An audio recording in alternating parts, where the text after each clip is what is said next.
गुरुर्ब्रह्मा गुरुर्विष्णु गुरुर्देवो महेश्वरः गुरुः साक्षात् परं ब्रह्म तस्मै श्री गुरवे नमः। श्री गुरुचरणकमलेभ्यो नमो नमः। सर्वादौ सकल विद्याधिष्ठात्रीं भगवतीं पराम्बां साष्टांगं प्रणिपत्य अस्य केन्द्रीय संस्कृत विश्वविद्यालयस्य कुलपतिवर्यां च प्रणम्य अस्य जयपुर परिसरस्य निदेशकवर्यान् अभिवन्द्य अन्यांश्च समुपस्थितान् वैयाकरण कुलभूषणान् आचार्यान् विष्णुकांत पांडेय महाभागान् सादरं प्रणम्य अन्यांश्च अस्य परिसरस्य विदुषः अभिवन्द्य प्रौढमनोरमायाः अजन्त पुल्लिंग प्रकरणस्य प्रथमं सूत्रं सशब्दरत्नं यथामति अत्र भवतां समक्षं समुपस्थापयामि। तत्रादौ भवन्तः जानन्त्येव यत् श्रीमद्भिः भट्टोजीदीक्षितैः सिद्धान्तकौमुद्यां स्वादिसन्धिप्रकरणानन्तरं षड्लिङ्गप्रकरणम् आरब्धम्। तत्र स्वादिसन्धिप्रकरणे आदौ ग्रन्थकारेण स्वौजस् इति सूत्रेण सुप्रत्यये शिवस् अर्च्यः इति स्थिते इत्युक्त्वा तत्प्रकरणम् आरब्धम्। तदनन्तरं षड्लिङ्गप्रकरणस्य आरम्भो वर्तते। तत्र नासंगतं ब्रूयात् इत्यभियुक्तोक्त्या पूर्वप्रकरणेन सह अस्य प्रकरणस्य संगतिरवश्यं वक्तव्या। सा च संगतिः पूर्वस्मिन् प्रकरणे स्वौजसिति सूत्रेण सुप्रत्यये इति ग्रन्थेनैव ग्रन्थकारेण सूचिता। तत्र सुप्रत्यये कृते सति शिवस् अर्च्यः इति स्थितौ इत्युक्त्वा इति कथनेन तत्र सुप्रत्ययाः के इति जिज्ञासा जायते। पुनश्च का तेषां प्रकृतिः इत्यपि जिज्ञासा जायते। अतः स्मृतस्य उपेक्षा नरहत्वरूप प्रसंग संगत्या स्वादिसंधि प्रकरण निरूपणानन्तरम् अजंत अथवा षड्लिंग प्रकरणम् आरब्धम्। तत्रापि षड्लिंग प्रकरणे सर्वादौ सुप्रत्ययानां प्रकृतिः का इति जिज्ञासोपशान्तये स्वौजसमौट् इति सूत्रे प्रातिपदिकादित्यस्य अधिकारात् प्रातिपदिक पदनिष्ठ शक्ति ज्ञानं कारयितुं प्रातिपदिक संज्ञा विधायकं सूत्रम् आदौ सूत्रद्वयं प्रकरणे अस्मिन् आचार्यैः श्रीमद्भिः भट्टोजीदीक्षितैः उपात्तम्। तत्र सर्वप्रथमं प्रातिपदिक संज्ञा विधायकं शास्त्रं वर्तते अर्थवद धातुर प्रत्यय प्रातिपदिकम् इति शास्त्रम्। चतुष्पदात्मकमिदं सूत्रं। तत्र अर्थवदिति प्रथमैकवचनान्तं नपुंसकलिङ्गकं पदम् अधातुरिति प्रथमैकवचनान्तं समस्तं पदम्, अप्रत्ययः इत्यपि प्रथमैकवचनान्तं समस्तं पदं, प्रातिपदिकम् इत्यपि प्रथमैकवचनान्तं विधेयबोधकं पदं वर्तते, संज्ञाबोधकं पदम् इत्यपि वक्तुं शक्यते। तथा च अस्मिन् सूत्रे पदचतुष्टयं वर्तते। अस्य सूत्रस्य वृत्तौ सर्वैः ज्ञायते। सिद्धान्तकौमुद्याम् अस्य सूत्रस्य का वृत्तिः वर्तते?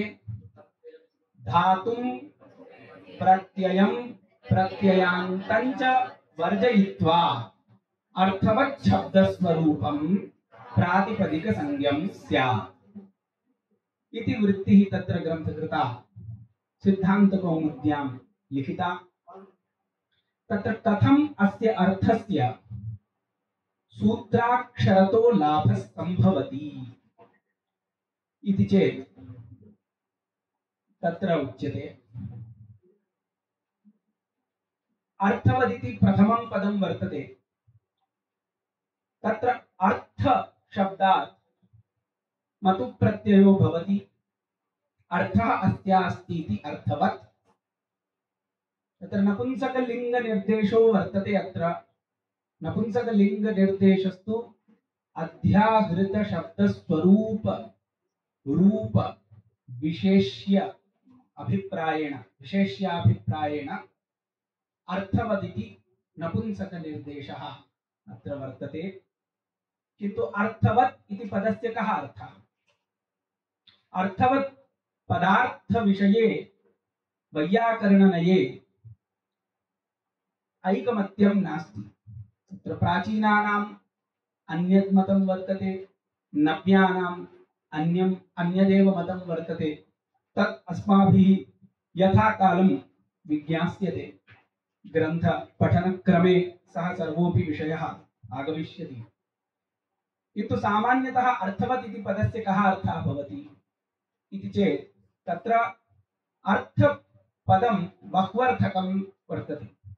भवद्भिः ज्ञायते अर्थोभिधेये रैवस्तु प्रयोजन निवृत्तिषु इति कोशः वर्तते। कोशे बहवः अर्थाः तत्र अर्थशब्दस्य निर्दिष्टाः सन्ति।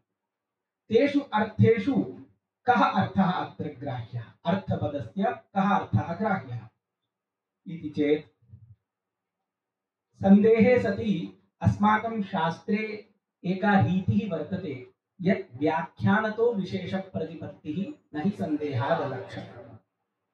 तर्हि अस्माभिः व्याख्यानरूपप्रमाणेन तात्पर्यनिर्णयः कर्तव्यः। अर्थपदस्य बहवः अर्थाः सम्भवन्ति, तथापि प्रकृतसूत्रघटक अर्थपदस्य कः अर्थः ग्राह्यः इति चेत् तत्र भगवता भाष्यकृता अर्थवदिति किम् इत्युक्त्वा तत्र वनम् इत्यत्र प्रत्येकं वर्णस्य निरर्थकवर्णानां प्रातिपदिकसंज्ञा मा भूत् इति उक्तम्। एतद् भाष्यप्रामाण्येन प्रकृतसूत्रघटक अर्थपदस्य अभिधेयरूप अर्थः एव स्वीक्रियते, न तु अन्ये अर्थाः स्वीक्रियन्ते। धनादिरूपार्थस्वीकारे प्रकृतभाष्येण सह विरोधः भवति। अतः प्रकृतसूत्रस्थभाष्यप्रामाण्यात् तदेव व्याख्यानं, भाष्यवचनमेव व्याख्यानं।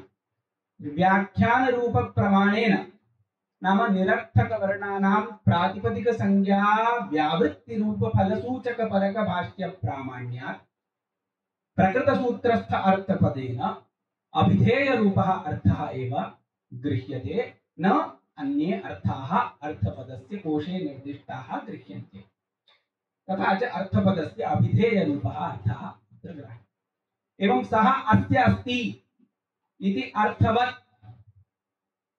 अत्र नित्ययोगे मतु, नित्ययोगो नित्यसम्बन्धः। नित्यसम्बन्धः अर्थेन सह शब्दस्वरूपस्य भवति इति कृत्वा अर्थवत् इति सूत्रे अर्थवत् इति पदं श्रुत्वा शब्दस्वरूपरूपं विशेष्यम् अस्माभिः अध्याक्रियते। तथा च अर्थवत् किं भवति? शब्दस्वरूपम्।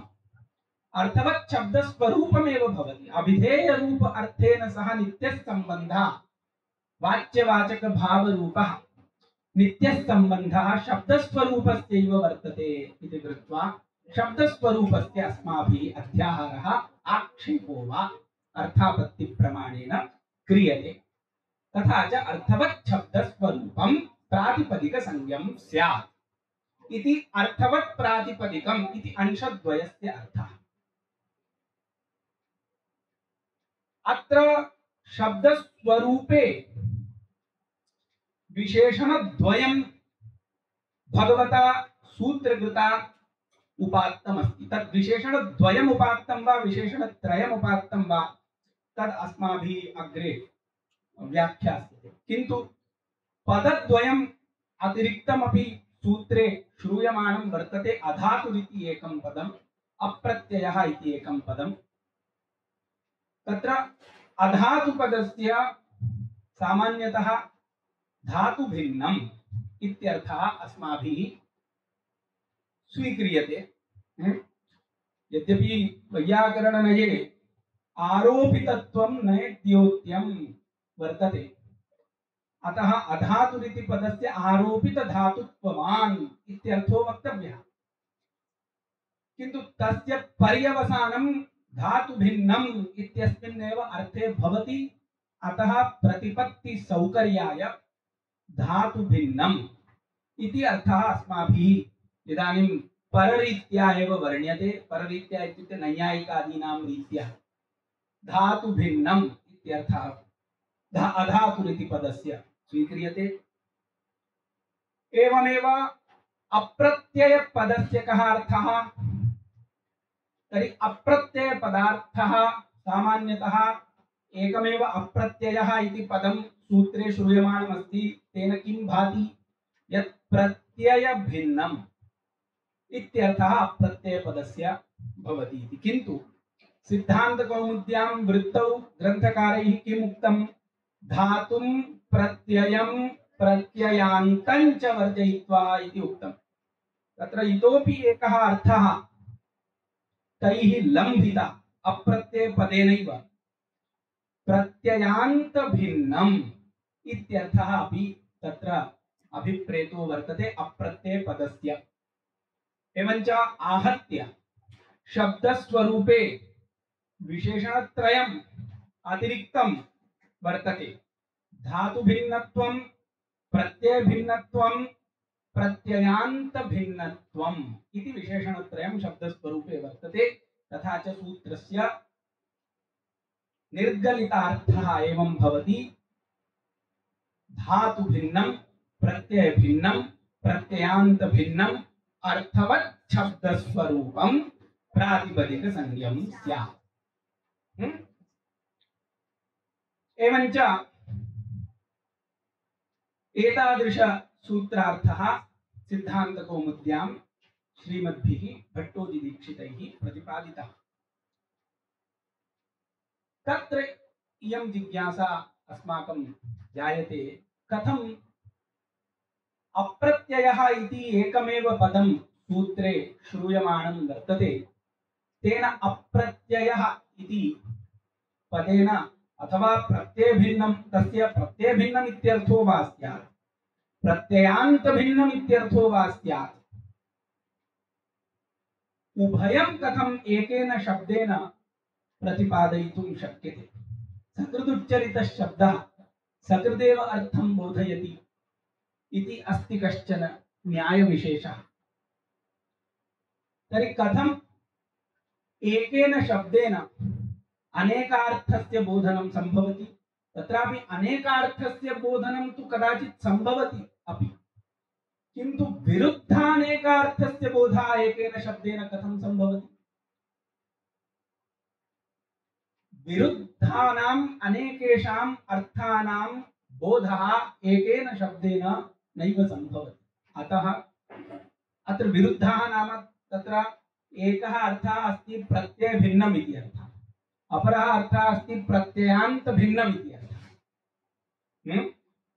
विरोधो नाम अहीनकुलम् इतिवत् विरोधः नास्ति अत्र, किन्तु भिन्नः भिन्नः भिन्नः अर्थः वर्तते, भिन्नः अर्थः वर्तते, प्रत्ययभिन्नं प्रत्ययान्तभिन्नं, भिन्नः भिन्नः अनेके अर्थाः सन्ति। तर्हि अनेकेषाम् अर्थानां कथम् एकेन पदेन बोधः सम्भवति इति जिज्ञासायां, कथं प्रत्ययभिन्नम् एवं प्रत्ययान्तभिन्नम् इति अर्थद्वयं कथं लभ्यते इति जिज्ञासायां तत्र प्रौढं स्वकीय सिद्धान्तकौमुदी ग्रन्थस्य व्याख्यानभूतायां प्रौढमनोरमायाम् आचार्यैः भट्टोजी दीक्षितैः उक्तं प्रथमा पंक्तिः तत्र भवद्भिरेव पठ्यताम्। सूत्रे तन्त्रादिना उभयं विवक्षितम्।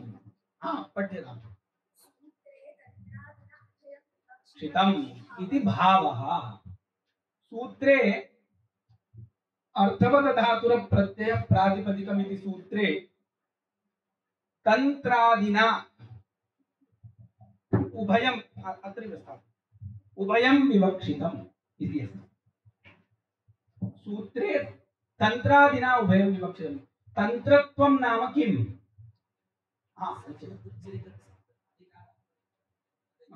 यत्र सकृदुच्चरितः शब्दः अनेकार्थपरः भवति तत्र तस्मिन् शब्दे तन्त्रत्व व्यवहारः अस्माकं शास्त्रे प्रसिद्धो वर्तते। तन्त्रेण उच्चारणम् इति शास्त्रीयः व्यवहारः, प्रसिद्धः व्यवहारः अस्ति। बहुत्र एकेन पदेन विरुद्धाः अनेके अर्थाः ग्रन्थकृद्भिः बोध्यन्ते। तत्र तादृशे पदे तन्त्रत्व व्यवहारः अस्माभिः क्रियते। आदि तन्त्रादिना इति वर्तते। आदिपदेन एकशेषः स्वीकर्तव्यः। यत्र क्वचित् अनेकेषाम् अर्थानाम् एकेन शब्देन बोधः आचार्याणाम् इष्टः भवति, तत्र एकशेषेणापि उच्चारणम् आचार्यैः क्रियते। एवञ्च सूत्रे अर्थवत् अधातुर प्रत्ययः प्रातिपदिकम् इति सूत्रे तन्त्रादिना इत्युक्ते तन्त्रेण एकशेषेण वा उभयम् इत्युक्ते प्रत्ययं वर्जयित्वा प्रत्ययान्तं च वर्जयित्वा इति वृत्तौ यः अर्थद्वयं यत् ग्रन्थकारैः उक्तं तदुभयमपि तन्त्रादिना विवक्षितमस्ति भगवतः पाणिनेः। भगवतः पाणिनेः अप्रत्ययः इति पदम् उच्चारयतः तात्पर्य विषयत्वं कुत्र अस्ति इति चेत् प्रत्यय भिन्नं प्रत्ययान्त भिन्नम् इत्युभयस्मिन्नपि अर्थे तेषां तात्पर्यं वर्तते इति सूत्रे तन्त्रादिना उभयं विवक्षितम् इति भावः इति तात्पर्यं वर्तते। कस्य तात्पर्यं? पाणिनेः तात्पर्यं तु अस्ति, नाम इदानीं मूलग्रन्थस्य तात्पर्यं। मूलग्रन्थः सिद्धान्तकौमुदी ग्रन्थः, प्रौढमनोरमा तस्य टीका ग्रन्थः। तर्हि प्रौढमनोरमा ग्रन्थापेक्षया मूलग्रन्थः भवति सिद्धान्तकौमुदी ग्रन्थः। एवं शब्दरत्न ग्रन्थः प्रौढमनोरमायाः टीका ग्रन्थः वर्तते, अतः शब्दरत्न ग्रन्थापेक्षया मूलग्रन्थः भवति प्रौढमनोरमा ग्रन्थः। एवं शब्दरत्न ग्रन्थापेक्षया परममूलं भवति सिद्धान्तकौमुदी ग्रन्थः। तर्हि सिद्धान्तकौमुदी ग्रन्थः परममूलं शब्दरत्न दृष्ट्या, प्रौढमनोरमा दृष्ट्या मूलं। तर्हि मूलग्रन्थस्य भावः स्वयमेव व्याख्या क्रियते, स्वस्य ग्रन्थस्य तात्पर्यं वर्ण्यते। अत्र मूले किमुक्तं? प्रत्ययं प्रत्ययान्तं च वर्जयित्वा इत्युक्तं। तस्य कः भावः ग्रन्थस्य? सूत्रे तन्त्रादिना उभयं विवक्षितमस्ति। अर्थवत् इति सूत्रे तन्त्रादिना उभयं विवक्षितं। विवक्षितं कस्य? तर्हि भगवतः पाणिनेः विवक्षा विषय तात विवक्षा नाम तात्पर्यम् भगवतः पाणिनेः विवक्षा विषयः विवक्षा विषयीभूतः अर्थः एतद्द्वयमपि अर्थद्वयमपि विवक्षा विषयीभूतं भवति। विवक्षा विषयीभूतम् इति कथं ज्ञायते? अस्माकं तेषाम् इच्छा तेषां विवक्षा तात्पर्यम् अस्माभिः कथं ज्ञातुं शक्यते? तत्र किं प्रमाणम्? अग्रिमां पङ्क्तिं पठतु। पठतु, क्रमेण एवं गच्छतु। हा, यन्त्रं स्वीकृत्य पठतु। तथा हि प्रत्ययस्य एव परुदासे कृतदित् समासाश्च इति सूत्रेण तदितान्तस्य संज्ञाविधानं व्यर्थं स्यात्।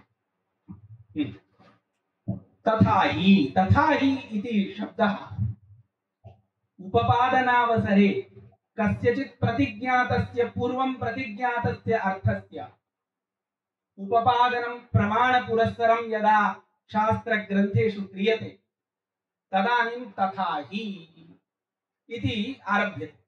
तर्हि पूर्वं किं प्रतिज्ञातं?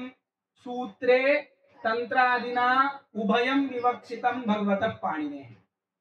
तर्हि तत् कथम् इदानीम् उपपादयति? तथा हि तस्य उपपादनं कुर्वन्ति आचार्याः। किमुच्यते उपपादनावसरे? प्रत्ययस्यैव पर्युदासे उत्तरसूत्रेण तद्धितान्तस्य संज्ञाविधानं व्यर्थं स्यात्। कः अभिप्रायः अस्य ग्रन्थस्य? उत्तरसूत्रम् इत्युक्ते तस्मिन् सूत्रे तद्धितग्रहणम् अस्ति। तेन तद्धितग्रहणेन कस्य संज्ञा विधीयते? तद्धितान्तस्य उपगुणस् अण् इत्येव खलु तद्धितान्तम्। अस्य तद्धितान्तस्य उपगुणस् अण् इत्यादीनां संज्ञा इत्युक्ते प्रातिपदिक संज्ञा विधानार्थम् उत्तरसूत्रे तद्धितग्रहणं कृतम् अस्ति आचार्यैः इत्युक्ते पाणिनि महर्षिभिः। इदानीं यद्यस्मिन् सूत्रे प्रत्ययस्यैव पर्युदासः, पर्युदासो नाम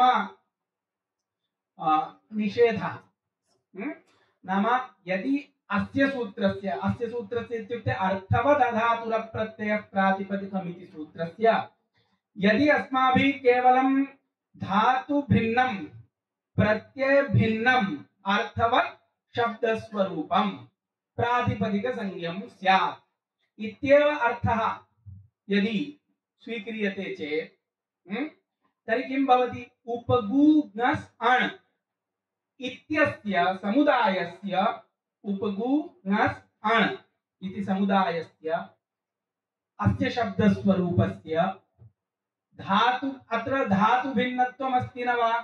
अयं धातुः अस्ति वा? प्रत्ययः अस्ति वा? अस्य अर्थः अस्ति न वा? तर्हि धातु भिन्नं प्रत्यय भिन्नं अर्थवत् शब्दस्वरूपं भवति उपगुणस् अण् इति शब्दस्वरूपं। तर्हि अस्य इदानीम् अर्थवत् इति सूत्रेणैव अर्थवदधातुर प्रत्यय प्रातिपदिकम् इति सूत्रेणैव प्रातिपदिक संज्ञा सिद्धा खलु। अतः अस्य उपगुणस् अण् इति तद्धितान्तस्य समुदायस्य प्रातिपदिक संज्ञा विधानार्थम् उत्तरसूत्रे कृत्तद्धित समासाश्च इति सूत्रे यत् तद्धितग्रहणं भगवता पाणिनिना कृतं तद्व्यर्थं स्यात् खलु। व्यर्थं स्यात् न वा? तद्धितग्रहणं किमर्थं कृतम्? उपगुणस् अण् इति समुदायस्य प्रातिपदिक संज्ञा विधानार्थं तद्धितग्रहणं कृतम्। कुत्र? कृत्तद्धित समासाश्च इति सूत्रे। किन्तु उपगुणस् अण् इति समुदायस्य प्रातिपदिक संज्ञा पूर्वसूत्रेणैव सिद्धा। इदानीं प्रत्ययान्त भिन्नमिति नोच्यते अस्माभिः। यदि प्रत्ययान्त भिन्नमिति उच्येत तथा सति तस्य प्रत्ययान्तत्वमस्ति इति कृत्वा पूर्वसूत्रेण न सिद्ध्यति। किन्तु प्रत्ययान्त भिन्नं यदि नोच्यते तर्हि पूर्वसूत्रेणैव अस्य समुदायस्य प्रातिपदिकसंज्ञा सिद्धा अस्ति। अतः तस्य प्रातिपदिकसंज्ञा विधानार्थम् उत्तरसूत्रे कृतं तद्धितग्रहणं भगवतः पाणिनेः व्यर्थं स्यात्। तस्मात् किन्तु भगवता पाणिनिना तद्धितग्रहणं कृतं, तेन किम् अनुमीयते? तेन इदमेव अनुमीयते, तेषाम् इच्छा अनुमीयते, विवक्षा अनुमीयते। अस्माकं पूर्वसूत्रे अप्रत्ययपदेन किं विवक्षन्ति आचार्याः? पूर्वसूत्रे अप्रत्ययपदेन प्रत्ययपर्युदासोऽपि तेषां विवक्षा विषयो भवति, एवं प्रत्ययान्तपर्युदासोऽपि तेषां विवक्षा विषयीभूतः अर्थः पूर्वसूत्रे अप्रत्ययपदस्य वर्तते इति अस्माभिः अनुमीयते। उत्तरसूत्रे तद्धितग्रहणं दृष्ट्वा अवगतं। तर्हि इदमेव प्रमाणम्। उत्तरसूत्रे तद्धितग्रहणमेव अप्रत्ययः इति पदं प्रत्ययान्त पर्युदासबोधकमपि अस्ति इत्यत्र प्रमाणं भवति। अवगतम्? एवञ्च किं भवति इदानीम्? इदानीं सूत्रस्य अर्थः धातु भिन्नं, प्रत्यय भिन्नं, प्रत्ययान्त भिन्नं, अर्थवत् शब्दस्वरूपं प्रातिपदिकसंज्ञं स्यात् इति सूत्रार्थः निष्पद्यते। इदानीम् उपगु गस् अण् इति समुदाये धातु भिन्नत्वमस्ति, प्रत्यय भिन्नत्वमस्ति, किन्तु प्रत्ययान्त भिन्नत्वं नास्ति। प्रत्ययान्त भिन्नत्वम् इत्यस्य कः अभिप्रायः? प्रत्ययान्त तदादि भिन्नम्। भवद्भिः ज्ञायते यस्मात् प्रत्यय विहितः तदादेश तदन्तस्य च। प्रत्यय ग्रहणे यस्मात् स विहितः तदादेश तदन्तस्य च इति काचित् परिभाषा वर्तते। अनया परिभाषया किं क्रियते? यस्मिन् सूत्रे प्रत्यय बोधकं पदं भवति, नाम प्रत्ययस्यैव बोधकं, न अन्यस्य, प्रत्यय मात्र वृत्ति विषयता प्रयोजकं पदं यस्मिन् सूत्रे भवति, तस्मिन् सूत्रे विशेष्यत्वेन रूपेण तदादि इत्यस्य उपस्थितिः तया परिभाषया कार्यते। तस्मिंश्च तदादि पदार्थे प्रत्ययः विशेषणं भवति, अतः विशेषणेन तदन्त विधि भवति, तथा च प्रत्ययान्त तदादिः इत्यर्थः भवति। तर्हि प्रत्ययान्त भिन्नम् इत्यस्य प्रत्ययान्त तदादि भिन्नम्। प्रत्ययान्त तदादि इत्यस्य कः अभिप्रायः? प्रत्ययान्तः नाम प्रत्ययः अन्तः अन्तावयवः यस्य समुदायस्य सः प्रत्ययान्तः। एवं तत् तत् इत्युक्ते प्रकृति रूपं, प्रत्ययस्य या प्रकृतिः अस्ति, प्रकृति रूपं, प्रकृति स्वरूपं शब्दः, आदिः आद्यवयवः यस्य समुदायस्य सः तदादिः। प्रत्ययान्तश्च तदादिश्च इति प्रत्ययान्त तदादिः नाम प्रकृति प्रत्यय समुदायः। अत्र तत्पदेन तस्य प्रत्ययस्यैव प्रकृतिः ग्राह्या, न तु अन्यस्य प्रत्ययस्य प्रकृतिः अन्यः प्रत्ययः तथा न ग्राह्यः। तस्य परिष्कृतः अर्थः अग्रे बोधयिष्यते यदि भवद्भिः अवगतं। प्रत्ययान्त तदादिः इति अस्ति। तर्हि प्रत्ययान्त तदादि भिन्नम् इदम् अस्ति वा? उपगु ङस् अण् इति समुदायः प्रत्ययान्त तदादि भिन्नः वर्तते वा? नास्ति। तद्धातु भिन्नत्वस्य सत्त्वेपि प्रत्यय भिन्नत्वस्य सत्त्वेपि प्रत्ययान्त तदादि भेदः अत्र नास्ति। तस्मात् पूर्वसूत्रेण अस्य समुदायस्य प्रातिपदिकसंज्ञा नैव सिद्ध्यति, तस्मात् उत्तरसूत्रे कृतं तद्धितग्रहणम् आवश्यकम्। अस्य समुदायस्य प्रातिपदिकसंज्ञा सिद्ध्यर्थं तद्धितग्रहणम्। अतः उत्तरसूत्रे तद्धितग्रहणेन पूर्वसूत्रे तन्त्रादिना, इदानीं तन्त्रादिना उभयं विवक्षितम् इति उक्तम्। तन्त्रादिना उभयं विवक्षितं, किन्तु अस्माभिः एकेन शब्देन विरुद्धयोः अर्थयोः द्वयोः अर्थयोः लाभः कर्तुं न शक्यते। अस्माकं कृते अस्माभिः किं कर्तव्यं? सूत्रकारैस्तु एकः एव शब्दः उच्चारितः, किन्तु अस्माभिः तस्य शब्दस्य आवृत्तिः असकृत् उच्चारणं कर्तव्यम्। एवञ्च अर्थवत् अधातु अप्रत्ययः प्रातिपदिकम् इति जातम् अस्माकं कृते। सूत्रं तु वर्तते अर्थवत् अधातुः अप्रत्ययः प्रातिपदिकम्, किन्तु तत्र अप्रत्ययः इति एकम् उच्चारणं, तन्त्रेण उच्चारणम्, एकशेषेण वा उच्चारणं सूत्रकाराणाम्। अस्माकं बोधः कथं भवति? आवृत्त्या बोधः भवति। तर्हि आवृत्तिः कर्तव्या चेत् कथं भवति? अर्थवत् अधातुः अप्रत्ययः प्रातिपदिकम् इति अस्माकं कृते सूत्रस्वरूपं भवति। इदानीम् अत्र एकस्य अप्रत्ययपदस्य प्रत्ययभिन्नम् इत्यर्थः, अपरस्य अप्रत्ययः इति पदस्य प्रत्ययान्त भिन्नम् इत्यर्थः। तत्र शङ्का भवेत् कदाचित्, भवद्भिः एकस्य अप्रत्ययपदस्य प्रत्ययभिन्नः इत्यर्थः उक्तः, कुतः तत्र प्रत्ययान्त भिन्नः इति अर्थः नोक्तः? अपरस्य अप्रत्ययपदस्य प्रत्ययान्त भिन्नः इति अर्थः। यदि अस्य अप्रत्ययपदस्य प्रत्ययान्त भिन्नः अत्र तदादि इत्युक्ते प्रत्ययग्रहणे परिभाषया अत्र तदादेः इत्यस्य उपस्थितिः कारयित्वा, उपस्थितिं कारयित्वा, तदन्तविधिं कृत्वा, तदादि विशेष्यक तदन्तविधिं कृत्वा, द्वितीयस्य आवृत्तस्य अप्रत्ययः इति पदस्य प्रत्ययान्त तदादि भिन्नम् इत्यर्थः स्वीकृतः। तर्हि पूर्वं यः अप्रत्ययः इति पदमस्ति तत्रापि तु तया परिभाषया तदादि इत्यस्य उपस्थितिः कुतो न भवितुमर्हति? किं तत्र प्रत्ययबोधकं पदं नास्ति वा? प्रत्ययपदं नास्ति?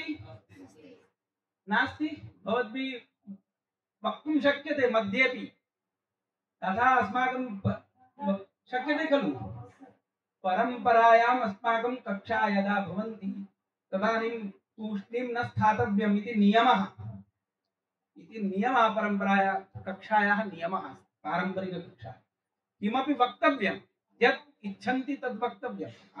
जिज्ञासा यत्किमपि न वक्तव्यं, सम्यक् जिज्ञासा अस्ति, सम्यक् यदि पृच्छ्यते चेत् वक्तव्यं। वदतु भवान्। अप्रत्ययः इति पद इदानीम् आवृत्तिः कृता। प्रथमम् अप्रत्ययः इति पदमेकम् अस्ति सूत्रस्थं, तस्य आवृत्तिः अस्माभिः कृता अप्रत्ययः। तर्हि अप्रत्ययः अप्रत्यय इति पदद्वयं जातम्। इदानीं द्वितीयस्य अप्रत्ययः इति पदस्य प्रत्ययान्त तदादि भिन्नम् इत्यर्थः। प्रथमस्य अप्रत्ययपदस्य प्रत्ययान्त तदादि भिन्नम् इत्यर्थः कुतो न?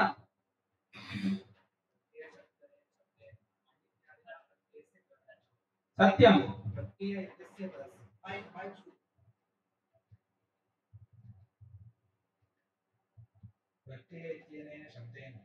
प्रत्यय इत्यनेन शब्देन इत्युक्ते इदानीम् अप्रत्ययः अप्रत्यय इति शब्दद्वयमस्ति, तत्र कुत्र प्रत्यय शब्देन गृह्यते कुत्र न गृह्यते इत्यादिकम् उच्यते।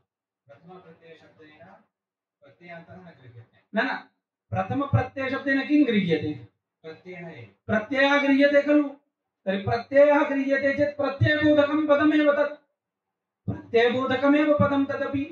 द्वितीयप्रत्ययशब्देनापि प्रत्ययः गृह्यते, तर्हि तदपि प्रत्ययबोधकं समानं, प्रत्ययबोधकमेव पदमस्ति। प्रत्ययान्तः लक्ष्यते इति न, तद् लक्ष्यते इति वक्तुं शक्यते, किन्तु कथं लक्ष्यते तदर्थम् अस्माकं परिभाषा वर्तते। परिभाषया तदादि इत्यस्य उपस्थितिः भवति, अनन्तरं तद्विशेष्यकं तदन्तविधिः भवति, येन विधिस्तदन्तस्य इति सूत्रं लक्षणाग्राहकम् इति अन्ततो गत्वा अस्माभिः अप्रत्यय द्वितीय प्रत्ययपदेन प्रत्ययान्तः लक्ष्यते इति उच्यते। किन्तु लक्ष्यते नाम तदर्थं शास्त्रम् अस्ति, येन विधिस्तदन्तस्य तस्य शास्त्रस्य प्रवृत्तिं कारयित्वा एव अस्माभिः तथा उच्यते। मम प्रश्नः तत्र येन विधिस्तदन्तस्य इति सूत्रस्य प्रवृत्तिः भवति एकत्र, अत्र न भवति इत्यत्र किं विनिगमकम्? तर्हि एवं वर्तते।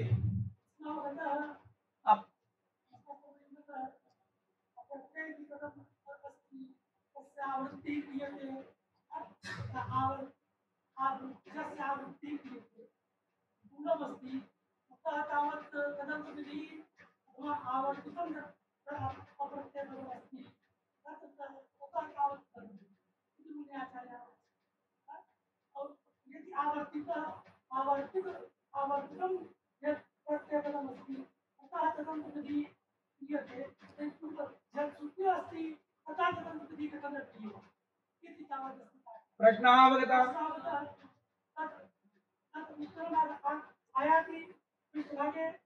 न मास्तु उत्तरं वक्ष्यते इदानीं। इदानीं किमस्ति तत्र एवं वर्तते, प्रत्ययग्रहणे यस्मात् सहितस्तदादेस्तदन्तस्य च ग्रहणम् इति परिभाषा कुत्र प्रवर्तते? यत्र प्रत्ययपदं नाम यस्मिन् सूत्रे प्रत्यय मात्र वृत्ति विशेष्यता प्रयोजकं प्रत्ययपदं भवति। प्रत्यय मात्र वृत्ति विशेष्यता प्रयोजक पदघटिते शास्त्रे प्रत्यय मात्र वृत्ति विशेष्यता प्रयोजक पदघटिते शास्त्रे तदादिरित्युपतिष्ठते तया परिभाषया। तर्हि इदानीं पश्यन्तु, इदानीं किमस्ति अत्र वैरूप्यं किमस्ति? सूत्रस्थम् अप्रत्ययः इति यत् पदमस्ति तत् समस्तं पदमस्ति। समस्तं पदमस्ति इति कृत्वा तस्य तत्र भवद्भिः ज्ञायते वृत्तिः, वृत्तौ अस्माभिः एकार्थी भावरूपा शक्तिः स्वीक्रियते। तर्हि समस्तं पदमस्ति इति कृत्वा विशिष्टार्थोपस्थापकं तत्पदं भवति। कीदृशस्य अर्थस्य उपस्थापकमस्ति अप्रत्ययः इति पदं? प्रत्यय भिन्नम् इत्यर्थस्य उपस्थापकं भवति। तर्हि प्रत्यय भिन्नम् इत्यर्थस्य उपस्थापकं चेत् तत्र प्रत्ययः विशेषणं जातम्। तत्र प्रत्यय वृत्ति विशेष्यता प्रयोजकं पदं तन्न भवति, अप्रत्ययः इति पदम्। तत्र भेदस्य प्राधान्येन उपस्थितिः वर्तते अप्रत्ययः इति। आवृत्तिः यदा क्रियते तर्हि आवृत्तं यत् अप्रत्ययः इति पदं तन्न समस्तम्। तत्र अ इति पृथक् पदं, तदपि भेदबोधकम् अव्ययमेव। नयर्थबोधकम् अव्ययं पृथक् पदमस्ति, प्रत्ययः इति पृथक् पदमस्ति। एवमेव कर्तव्यः। इयं रीतिः शेखर टीका ग्रंथेषु वर्णिता अस्ति चिदस्ति मालादिषु टीका ग्रंथेषु वर्णिता अस्ति। अत्र आवृत्तं यत् अप्रत्ययः इति पदमस्ति तत्र अ इति पृथक् पदं, प्रत्ययः इति पृथक् पदं। तत्र प्रत्ययः इति यत् पदं तदिदानीं समस्तं समासघटकं नास्ति, अतः स्वातन्त्र्येण प्रत्ययपदार्थोपस्थापकं भवति। तथा च प्रत्ययमात्रवृत्तिविषयता प्रयोजकं पदं तद् भवति इति कृत्वा तत्र तदादि इत्यस्य उपस्थितिः भवति। तद्विशेषकं तदन्तविधिः भवति, तद्विशेषकस्तदन्तविधिः भवति। तथा च द्वितीयस्य आवर्तितस्य अप्रत्ययः इति पदस्य अ इत्यस्य भेदः इत्येव अर्थः। तस्मिन् भेदे प्रतियोगितया प्रत्ययान्त तदादिपदार्थ तस्य अन्वयः। तथा च द्वितीयस्य अप्रत्ययः इति पदस्य प्रत्ययान्त तदादि भिन्नम् इत्यर्थः निष्पद्यते। अवगतम्? तर्हि एवं रीत्या उभयं विवक्षितम् अत्र वर्तते तन्त्रादिना। अग्रे उच्यताम्। न च तत्रापि तदन्तन्न ग्रह्यं हाँ, इदानीं हाँ न च तत्रापि तदन्तं न ग्राह्यमिति वाच्यम्। न च तत्रापि इदानीं किम् उक्तम् एतावता प्रकृतसूत्रे अप्रत्ययपदेन उभयं विवक्षितमस्ति। प्रत्यय भिन्नं प्रत्ययान्त भिन्नम् एतद् उभयं विवक्षितमस्ति। तत्र प्रमाणं किम्? तर्हि उत्तरसूत्रे तद्धितान्तस्य संज्ञाविधानं तद्धितान्तस्य संज्ञाविधानार्थं तद्धितग्रहणं सूत्रकारैः कृतं तदेव प्रमाणमस्ति अस्मिन् सूत्रे। किन्तु तत्र सूत्रे तद्धितान्तस्य संज्ञा क्रियते इत्यत्र किं प्रमाणम्? तेन सूत्रेण तद्धितान् तत्रापि तदन्तं न ग्राह्यम्। तत्र किमर्थं तदन्तस्य इत्युक्ते तद्धितान्तस्य तत्र तद्धितपदमस्ति। तर्हि तद्धितपदमस्ति चेत् तद्धितान्तस्य संज्ञा क्रियते। तर्हि तद्धितान्तस्य संज्ञा मास्तु तेन सूत्रेण तद्धितमात्रस्य संज्ञा भवतु। तर्हि तद्धितान्त इदानीं तु वैयर्थ्यं वक्तुं न शक्यते तद्धितग्रहणस्य। इत्युक्ते तद्धितस्य संज्ञाविधानार्थम् अधुना इत्यादि तद्धितमात्रस्य संज्ञाविधानार्थं तद्धितग्रहणं चरितार्थं भवति। तत्र प्रत्ययभिन्नत्वम् अस्ति इति कृत्वा पूर्वसूत्रेण प्रातिपदिकत्वं न सिद्ध्यति। अतः तस्य प्रातिपदिकसंज्ञाविधानार्थम् उत्तरसूत्रे तद्धितग्रहणम् आवश्यकं भवति। तर्हि तत् तद्धितग्रहणम् अत्र सूत्रे अप्रत्यय इति पदेन उभयं विवक्षितम् इत्यत्र प्रमाणं भवितुं नार्हति। तर्हि उत्तरसूत्रे तद्धितान्तस्य संज्ञाविधानं मास्तु। एवञ्च उत्तरसूत्रे यदि तद्धितान्तस्य संज्ञाविधानं न क्रियते चेत् अत्र अप्रत्ययः इति पदस्य उभयार्थे तात्पर्यं वक्तुं न शक्यते। अवगतम्? तर्हि तत्र किं प्रमाणम्? उत्तरसूत्रे तद्धितग्रहणेन तद्धितान्तस्य संज्ञा विधीयते इत्यत्र किं प्रमाणम्? अर्थवत् इत्यनुवृत्ति सामर्थ्यात् तदन्तग्रहणः। इति चेत् अत्र उच्यते अर्थवत् इत्यनुवृत्तिः। अर्थवत् इति पदस्य अनुवृत्तिः उत्तरसूत्रे भवति। अर्थवदधातुरप्रत्यय प्रातिपदिकम् इति सूत्रे यत् अर्थवत् इति पदं वर्तते तस्य अत्र आवश्यकता नास्ति। अग्रे प्रतिपादनं भविष्यति। तस्य अत्र तथा किमपि प्रयोजनं नास्ति। अस्मिन् सूत्रे अर्थवत् इति पदस्य प्रयोजनं नास्ति। अत्र अर्थवत् पदं किमर्थं गृहीतं? तर्हि उत्तरार्थं गृहीतम्। उत्तरार्थं वर्तते। उत्तरार्थं नाम उत्तरसूत्रे अनुवृत्त्यर्थम्। एवञ्च उत्तरसूत्रे इत्युक्ते कृत्तद्धितसमासाश्च इत्यस्मिन् सूत्रे अर्थवत् इति पदस्य अनुवृत्तिः अस्मात् सूत्रात् जायते। तर्हि अर्थवत् इति पदस्य अनुवृत्तिः भवति। तद् अनुवृत्ति सामर्थ्यात् उत्तरसूत्रे तद्धितपदेन तद्धितान्तस्य ग्रहणं भवति इति नाम अर्थवत् पदानुवृत्तिः उत्तरसूत्रे भवति। इदमेव प्रमाणं। तत्सामर्थ्यादेव उत्तरसूत्रे तद्धितपदेन तद्धितान्तस्य ग्रहणं भवति। तत्र कः अभिप्रायः अस्य ग्रन्थस्य वर्तते इति चेत् तत्र अर्थवत् पदस्य अनुवृत्तिः सामर्थ्यात् इति। सामर्थ्यम् अस्माकं शास्त्रे सामर्थ्यम् इति शब्दस्य व्यवहारः बहुधा भवति न वा? सूत्रारंभ सामर्थ्यात् एतद् ग्रहण सामर्थ्यात्। सामर्थ्यं कदा अस्माभिः व्यवह्रियते? सामर्थ्यपदस्य अनुपपत्तौ सत्याम्। यदि अर्थवत् पदानुवृत्तिः अनुपपन्ना भवति, व्यर्था वा भवति चेत् तदा तदनुवृत्ति सामर्थ्यात् इति व्यवहारः अस्माभिः क्रियते। इदानीं तादृशी काचित् स्थितिः वर्तते। अस्मिन् सूत्रे अर्थवत् पदस्य किमपि प्रयोजनं नास्ति। उत्तरसूत्रे अर्थवत् पदम् अनुवर्तते। उत्तरसूत्रे अनुवृत्त्यर्थमेव अर्थवत् इति पदम् अस्मिन् सूत्रे उपात्तमस्ति। इदानीम् उत्तरसूत्रेपि यदि अर्थवत् पदानुवृत्तिः अनुपपन्ना भवति चेत् तर्हि इदानीं तत् सामर्थ्यात् अनुवृत्ति सामर्थ्यात् इति अस्माभिः वक्तव्यं भवति। उत्तरसूत्रे अर्थवत् पदानुवृत्तिः अनुपपन्ना जायते। कथं जायते? तत्र रीतिद्वयमस्ति। सम्यक् अवधार्यताम्। एका रीतिस्तावत् अर्थवत् इति अनुवर्तते। तर्हि उत्तरसूत्रे अर्थवत् इत्यस्य अर्थवन् नाम वृत्तिमत्, अर्थवत् इत्यस्य अभिधेय रूप अर्थवत् इत्येव अर्थः, नाम शक्तिमत् वृत्तिमत् इति अर्थः अर्थवत् इति पदस्य भवति। इदानीं कृत् एवं तद्धिता एवं समास एते त्रयः तत्र सूत्रे गृहीताः सन्ति। त्रयोपि कृत् तद्धितः एवं समासः अर्थवन्तः एव भवन्ति। तत्र वृत्तिमत्वं वर्तते, वृत्तिमत्वरूपम् अर्थवत्वं त्रिषु अपि अस्ति। कृत् इत्यस्यापि अर्थनिर्देशः शास्त्रे वर्तते, कर्तरी कृत्, कुत्रचित् कर्मणि भवति, कुत्रचित् अन्येषु अर्थेषु कृत् प्रत्ययः विधीयते।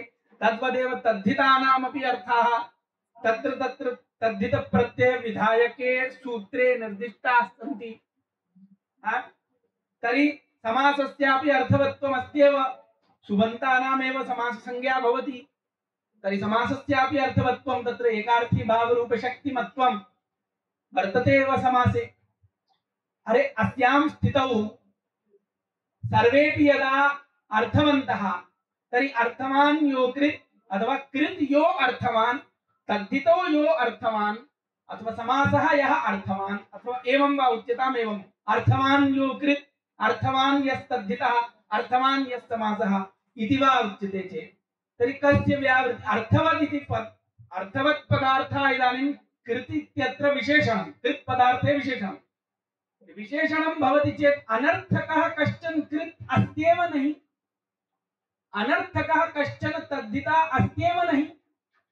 यतोहि कृत् एवं तद्धितः प्रत्ययः, कृत् इत्यस्यापि प्रत्यय संज्ञा भवति, तद्धितः तद्धितस्यापि प्रत्यय संज्ञा भवति। प्रत्यय संज्ञा महती संज्ञा अस्ति, महासंज्ञाकरणम् अन्वर्थत्वाय भवति। तर्हि प्रत्येति अर्थान् बोधयति इति प्रत्ययः इति तत्र तादृश अन्वर्थत्वलाभाय प्रत्यय संज्ञा भवति। एवञ्च कृतां तद्धितानां च प्रत्यय संज्ञा अस्ति इति कृत्वा तेषाम् अर्थप्रत्यायकत्वं तु अस्त्येव। तर्हि अर्थवत्वम् इति यद् विशेषणं तत् कृत् पदार्थे तद्धित पदार्थे च व्यभिचाराभावात् नैव दातुं शक्यते। यतोहि विशेषणं किं भवति, संभव व्यभिचाराभ्यां स्याद् विशेषणम् अर्थवत् नहि शीतेन चोष्णेन वह्निरेव विशिष्यते। शीतः वह्निः इति भवति वा प्रयोगः? न भवति, यतोहि शीतत्वं विशेषणं वह्नौ न संभवति, असंभवात्, असंभवात् विशेषणं न भवति। उष्णः वह्निः, उष्णत्वमपि वह्नौ विशेषणं न भवति, उष्णत्वमपि वह्नौ विशेषणं न भवति। कदाचित् परिचायकं भवितुमर्हति उष्णत्वं, किन्तु विशेषणं न भवितुमर्हति। यतोहि वह्निः कदापि औष्ण्यं न व्यभिचरति, वह्निः सर्वदा उष्णः भवति, अतः उष्णत्वं विशेषणं न भवति। विशेषणं नाम व्यावर्तकं न भवति, व्यावर्त्यः कश्चन वह्निः नास्ति इति कृत्वा। एवञ्च उष्णत्वव्यभिचाराभावात् यथा वह्नौ उष्णत्वं विशेषणं न भवति, तद्वदेव कृत्सु तद्धितेषु सर्वदा अर्थवत्वस्य सत्त्वात् प्रत्यय इति महासंज्ञाकरणाच्च तत्र अर्थवत्वम् इति विशेषणं न संभवति। तर्हि न संभवति चेत् पूर्वसूत्रे अर्थवत् इति पदस्य किमपि प्रयोजनं नास्ति। तत् बत अर्थवत् इति पदम् अस्मिन् सूत्रे अनुवृत्तं, तद् अत्रापि यदि विशेषणं भवितुं नार्हति चेत् अनुवृत्तिः व्यर्था स्यात्। तर्हि अतः अर्थवत् इत्यनुवृत्ति सामर्थ्यात् किं भवति, अत्र संज्ञाविधौ प्रत्ययग्रहणे तदन्तग्रहणं नास्ति इति या परिभाषा भवद्भिः ज्ञायते। सुप्तिङन्तं पदम् इत्यस्मिन् सूत्रे अन्तग्रहणं कृतं, तेन अन्तग्रहणेन एका परिभाषा ज्ञाप्यते, संज्ञाविधौ नास्ति। तर्हि तस्यां परिभाषायां किञ्चित् संकोचः अस्माभिः अर्थवद्ग्रहणानुवृत्ति सामर्थ्यात् क्रियते। अयमपि संज्ञाविधिः कृत्तद्धितसमासाश्च अयमपि संज्ञाविधिः अस्ति। अतः अत्रापि प्रत्ययग्रहणे तदन्तं न ग्राह्यम् इति परिभाषया संज्ञाविधौ प्रत्ययग्रहणे तदन्तग्रहणं नास्ति इति परिभाषया अत्र तदन्तविधेः निषेधः प्रसक्तः। किन्तु अर्थवत् पदानुवृत्ति सामर्थ्यात् अत्र निषेधो न भवति। तदर्थं संज्ञाविधौ प्रत्ययग्रहणे तदन्तग्रहणं नास्ति इत्यस्याः परिभाषायाः संज्ञानिष्ठविधेयता निरूपित साक्षात् उद्देश्यता प्रयोजकं पदं तदादि शब्दस्वरूपं विशेष्यमादाय तदन्तोपस्थापकं न भवति इति परिभाषार्थः स्वीक्रियते। संज्ञाविधौ प्रत्ययग्रहणे तदन्तग्रहणं नास्ति इति परिभाषायाः सामान्यतः अर्थः कः अस्ति? संज्ञाविधि यदि संज्ञाविधायकं शास्त्रमस्ति तत्र उद्देश्यं यदि प्रत्ययबोधकम् अस्ति पदं चेत् तत्र तदन्तविधिः न भवति। यथा तरप् तमपौ घः, अत्र तरप् तमप् अनयोः घः इति संज्ञा विधीयते। अत्र तरप् इति प्रत्ययबोधकं पदम्, अत्र तरप् इति प्रत्ययान्तस्य बोधकं न भवति। तरप् प्रत्ययान्तस्य घ संज्ञा न भवति, तमप् प्रत्ययान्तस्य घ संज्ञा न भवति। तरप् तमप् इति प्रत्यययोरेव घ संज्ञा भवति। संज्ञाविधौ प्रत्ययग्रहणे तदन्तग्रहणं नास्ति इति परिभाषायाः तल्लक्ष्यम्। प्रकृतेऽपि संज्ञाविधिः अस्ति, प्रातिपदिकम् इति संज्ञा विधीयते। कृत् तद्धित् इति ग्रहणं क्रियते प्रत्ययबोधकं पदं, तर्हि अत्रापि संज्ञाविधौ प्रत्ययग्रहणे तदन्तग्रहणं नास्ति इति परिभाषायाः निषेधः स्यात् भवेत् प्रसक्तः, किन्तु न भवति। अर्थवदित्यनुवृत्ति सामर्थ्यात् संज्ञाविधौ प्रत्ययग्रहणे तदन्तग्रहणं नास्ति इति परिभाषा कुत्र प्रवर्तते इति चेत् यत्र संज्ञानिष्ठविधेयता अस्ति तादृशविधेयता निरूपित साक्षात् उद्देश्यता प्रत्ययबोधके पदे अस्ति चेत्, इत्युक्ते साक्षात् प्रत्ययस्यैव संज्ञा विधीयते चेत्, प्रत्ययस्यैव संज्ञा विधीयते चेत् तदानीमेव निषेधः। अत्र कस्य विधीयते संज्ञा? कृत् यो अर्थवान्, कृत् यो अर्थवान् अर्थवतः संज्ञा विधीयते। तद्धितः यो अर्थवत् इति अनुवर्तते खलु, अर्थवत् इति अनुवर्तते, अतः कृत् यो अर्थवान् तस्य संज्ञा विधीयते, न तु साक्षात् कृत् इत्यस्य। अवगतं? साक्षात् कृत् इत्यस्य न संज्ञा न विधीयते, अतः अत्र सः निषेधः न प्रवर्तते। साक्षात् प्रत्यये उद्देश्यता अत्र नास्ति।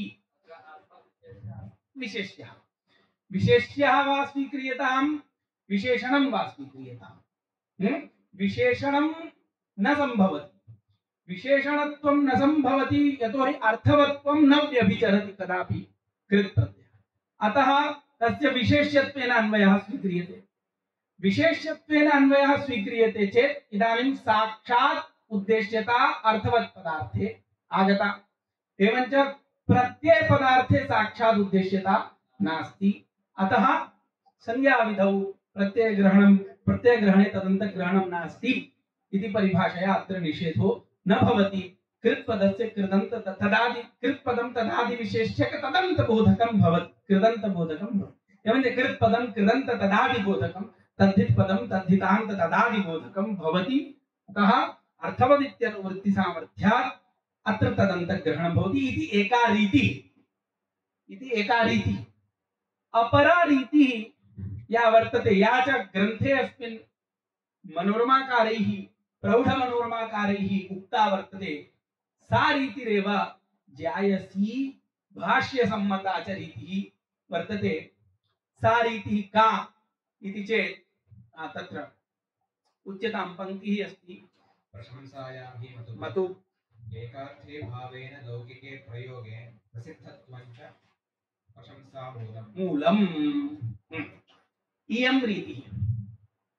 अर्थवत् इति पदम् अनुवर्तते उत्तरसूत्रे, तस्मिन् अर्थवत् इति पदे अनुवर्तमाने अर्थवत् इति पदे मतु प्रत्ययः वर्तते। सः मतु प्रत्ययः कस्मिन् अर्थे अस्ति? इति चेत् उत्तरसूत्रे यः मतु अर्थवद् इति पदम् अनुवर्तमानमस्ति तस्मिन् अनुवर्तमाने अर्थवद् इति पदे मतु प्रत्ययः प्रशंसा प्रशंसा इत्यस्मिन् अर्थे वर्तते। ज्ञायते मतुबर्थाः भूमनिन्दा प्रशंसा प्रशंसासु नित्ययोगेति शायने संसर्गेस्ति विवक्षायां भवन्ति मतुबादयः प्रशंसायामपि मतुप्रत्ययः भवति। एवञ्च उत्तरसूत्रे अर्थवत् इति यत् पदमस्ति तस्य कः अर्थः? प्रशस्तः अर्थः। प्रशस्तः अर्थः अर्थवत्।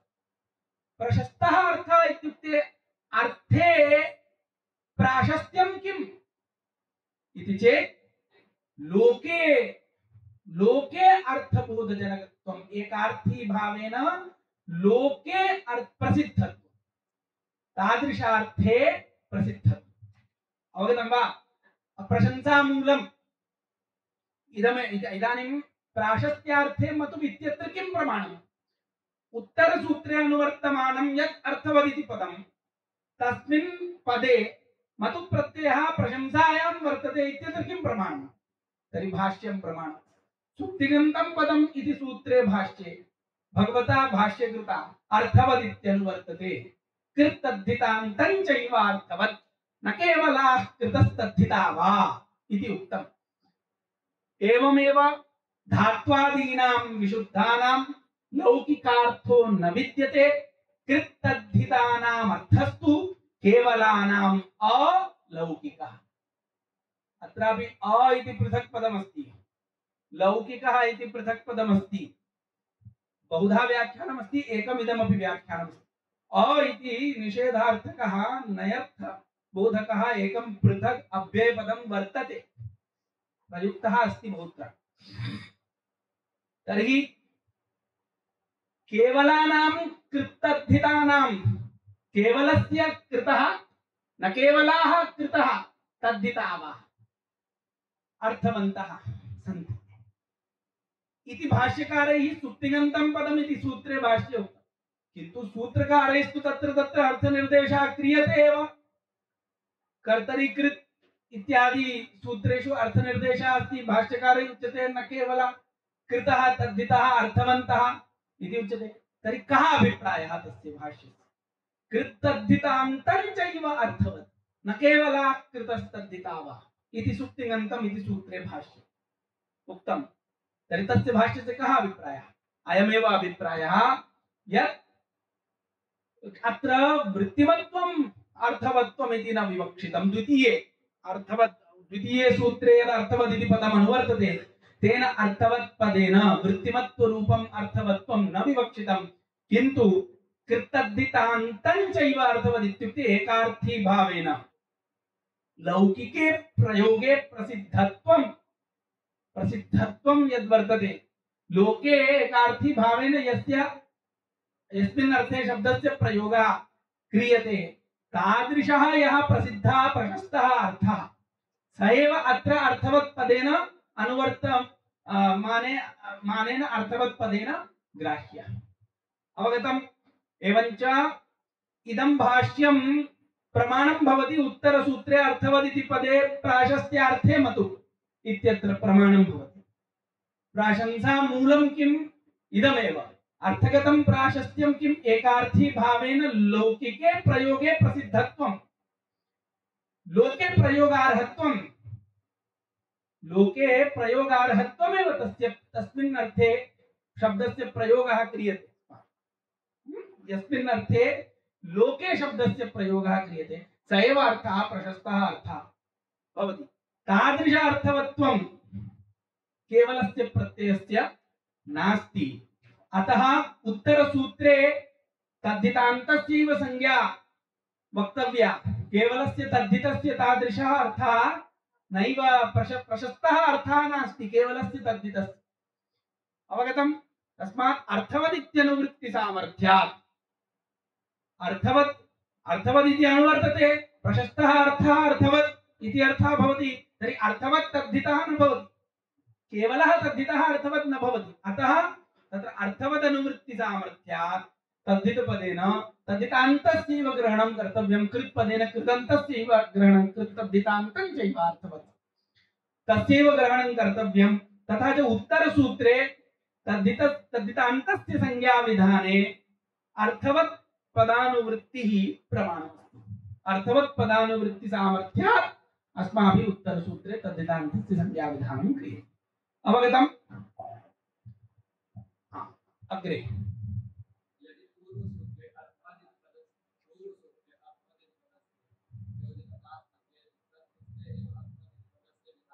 हाँ सत्यं सम्यक् सम्यक् प्रश्नः भवद्भिः पृष्टः पूर्वसूत्रे अर्थवत् इति पदस्य यद्यपि किमपि प्रयोजनं तथा लक्ष्य संस्कार रूपं नास्ति अथवा कस्यचित् संज्ञा विधानार्थम् अर्थवत् इति पदं नास्ति तथापि किञ्चित् प्रयोजनमस्ति इह पूर्वसूत्रे किञ्चित् प्रयोजनमस्ति तच्च अग्रे वक्ष्यते स्वयं मूलकारैः अतः क्रमेण आगच्छति अयं प्रश्नः सम्यक् मनसि भवद्भिः स्थाप्यताम् अस्य प्रश्नस्य उत्तरं स्वयं ग्रन्थकारः वक्ष्यन्ति इह किञ्चित्रपो इति न्यायेन नैव युक्तमन्यसदृशाधिकरणे तथा ह्यर्थगतिः इति परिभाषायाः अनित्यत्वं ज्ञापयितुं पूर्वसूत्रे अर्थवदिति पदं स्वीक्रियते अग्रे मूले आगच्छति इह किञ्चित्रपो इति न्यायः तद् अग्रे आगच्छति सः विषयः अग्रे अग्रिमा पंक्तिः न च अर्थवदित्यस्य पूर्वसूत्रे चरितार्थता धातुप्रत्ययपरिदासेन एव तल्लाभात् इदानीं प्रश्नः अर्थवदित्यनुवृत्ति सामर्थ्यात् भवद्भिः तद्धितान्तस्य संज्ञाविधानम् उत्तरसूत्रे अस्ति इति उक्तं किन्तु अर्थवदित्यनुवृत्ति सामर्थ्यकल्पनं कथं पूर्वसूत्रे अर्थवत् इति पदस्य चरितार्थता अस्ति एव खलु अनर्थकस्य वर्णस्य प्रातिपदिक संज्ञा व्यावृत्त्यर्थं पूर्वसूत्रे अर्थवदिति ग्रहणम् आवश्यकमस्ति तर्हि अत्र अनुवृत्तिः व्यर्था भवतु नाम तत्र चरितार्थता अस्ति खलु अर्थवदिति पदस्य तर्हि अत्र भवतु व्यर्थम् अर्थवत् पदानुवृत्तिः व्यर्था भवतु तत्सामर्थ्यात् एतादृशः अर्थकल्पनं न युक्तम् अवगतं वा तर्हि उच्यते न च पूर्वसूत्रे अर्थवत् इति पदस्य चरितार्थता पूर्वसूत्रे अर्थवत् इति पदस्य चरितार्थता न पूर्वसूत्रे अर्थवत् इति पदं न चरितार्थं तत्र व्यर्थमेव कुतः अनर्थकस्य व्यावृत्त्यर्थं चरितार्थं खलु उच्यते न तस्य तु अर्थवत् पदग्रहणाभावेपि अनर्थकस्य व्यावृत्तिः अस्माभिः कर्तुं शक्यते कथम् अधातुः अप्रत्ययः प्रातिपदिकम् इति सूत्रं भवति अधातुः इत्यस्य कः अर्थः तर्हि अत्रैव अयं न्यायः नैव युक्तन्यायः इति उच्यते नैव युक्ते अन्यसदृशाधिकरणे तथा ह्यर्थगतिः अर्थ नैव युक्तम् अन्यसदृशाधिकरणे तथा ह्यर्थगतिः इति न्यायस्वरूपम् नय अस्ति खलु नय समासः इति उच्यते अस्माभिः नय ञकारः नय इव अनयोः द्वन्द्वः कर्तव्यः नय च इव च इति नञ्वौ ताभ्यां युक्तं नैव युक्तं युक्तम् इति अस्ति खलु युक्तम् इत्यस्य युज् धातुः सम्बन्धार्थकः संबंध अयं न्यायः तत्र समास विषयकः अयं न्यायः नययुक्तं द्वन्द्वान्ते श्रूयमाणं पदं प्रत्येकम् अभिसम्पदिति ज्ञायते नैव युक्तम् इत्युक्ते नययुक्तम् इव युक्तं नाम सम्बद्धं नया सह सम्बद्धं इवेन सह सम्बद्धम् इत्यर्थः सम्बन्धश्च अत्र नया सह स्वोत्तरत्वरूपः सम्बन्धः ग्राह्यः। स्वोत्तरत्वरूपः इवेन सह स्वपूर्वत्वरूपः सम्बन्धः ग्राह्यः। समासः यदा भवति तदा न प्रत्ययः अप्रत्ययः इति भवति। तत्र पूर्वम् अ इति वर्तते खलु, स नयः अकारः वर्तते, तेन सम्बद्धः भवति प्रत्ययः इति।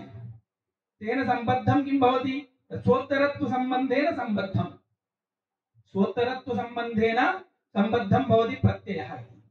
एवं अधातुः इति अस्ति, तत्रापि नय इति वर्तते, नय समासः अस्ति, तत्रापि स्वोत्तरत्वसम्बन्धेन सम्बद्धः धातुः भवति।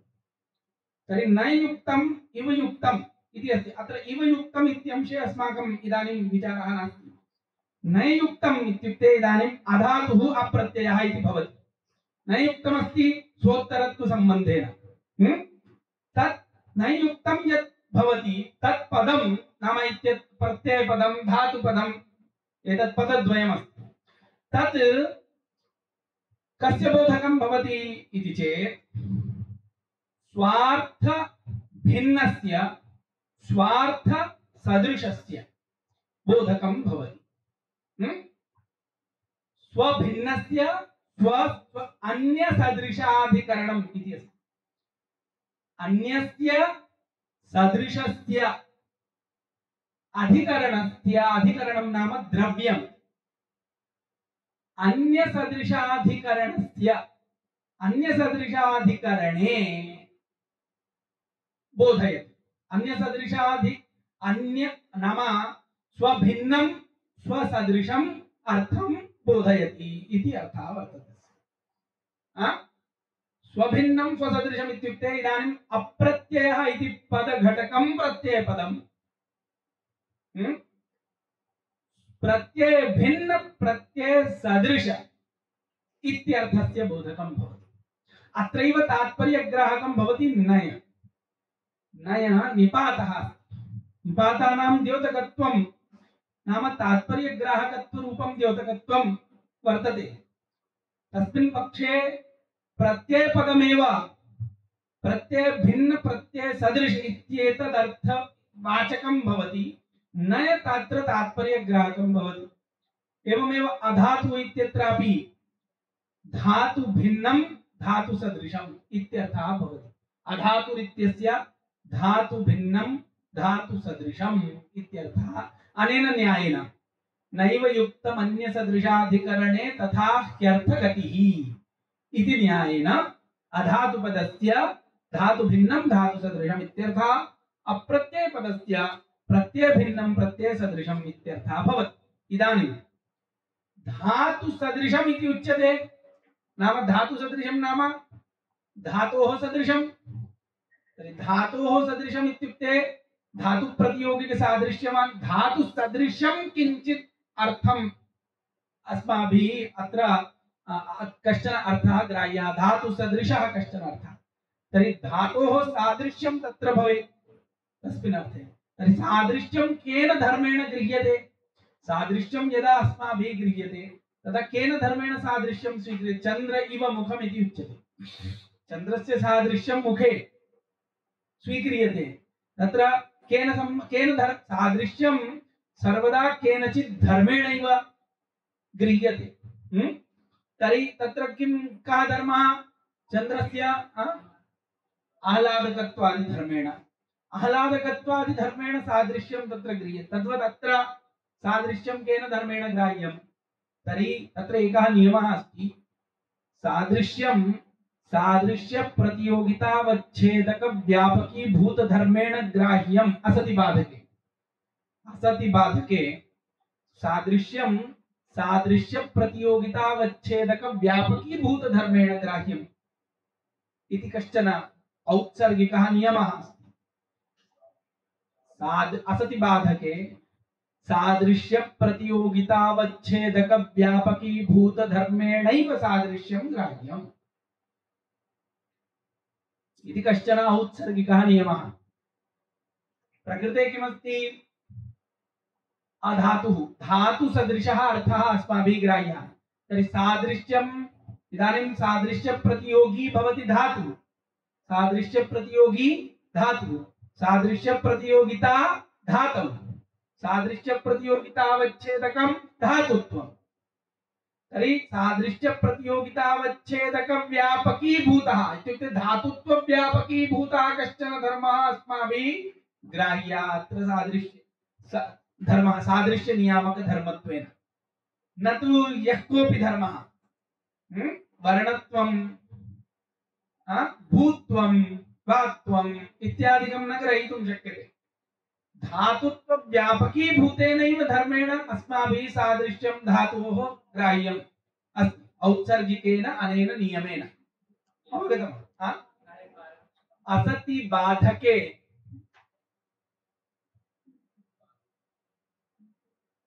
सादृश्य प्रतियोगितावच्छेदक व्यापकीभूत धर्मेणैव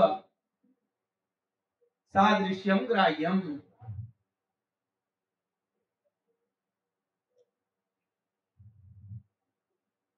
एवं च प्रकृते अपि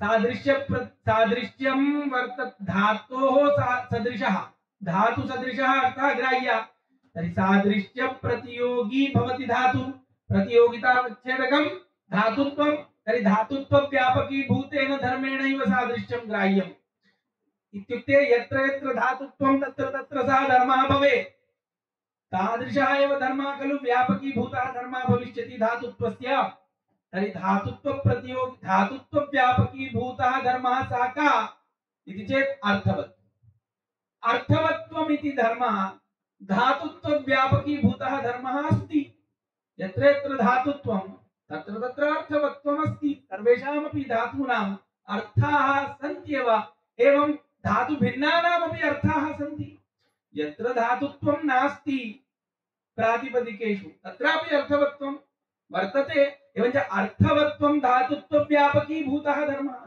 व्यापकीभूतः धर्मः भवति तर्हि प्रतियोगितावच्छेदक व्यापकीभूतः धर्मः अर्थवत्वरूपधर्मः तेनैव धर्मेण अस्माभिः सादृश्यं ग्रहीष्यते तेनैव अर्थवत् इत्यस्य लाभः भविष्यति तर्हि सूत्रे अर्थवत् अधातुर प्रत्यय सूत्रे अर्थवत् ग्रहणस्य किमपि चारितार्थ्यं नास्ति अवगतं वा असाधारणं किमपि प्रयोजनं नास्ति तस्य अतः पूर्वसूत्रे न च अर्थवत् इति पदस्य पूर्वसूत्रे चरितार्थता अधातुः अप्रत्ययः इति पर्युदासेनैव तस्य लाभात् तल्लाभात् इति पंक्तिः अवगता पंक्त्यर्थः अग्रे पठेदा तस्मात् प्रत्ययान्तं च वर्जयित्वा इत्येव उचितम् एतत् सर्वम् आलोच्य यत् मूले प्रत्ययान्तं च वर्जयित्वा इति भागः ग्रन्थभागः मूलकारैः उक्तः सः अत्यन्तं युक्तः इति ग्रन्थकर्तुः अभिप्रायः वर्तते अस्तु तर्हि